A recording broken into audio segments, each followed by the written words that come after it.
एक जंगल में तोता और कबूतर अच्छे दोस्त थे।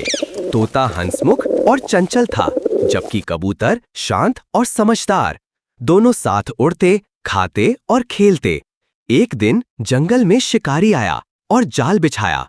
कबूतर उसमें फंस गया। तोते ने तुरंत योजना बनाई। वो जोर जोर से चिल्लाया और शिकारी का ध्यान भटका दिया।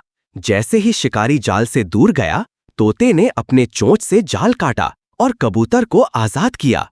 कबूतर ने तोते को धन्यवाद कहा।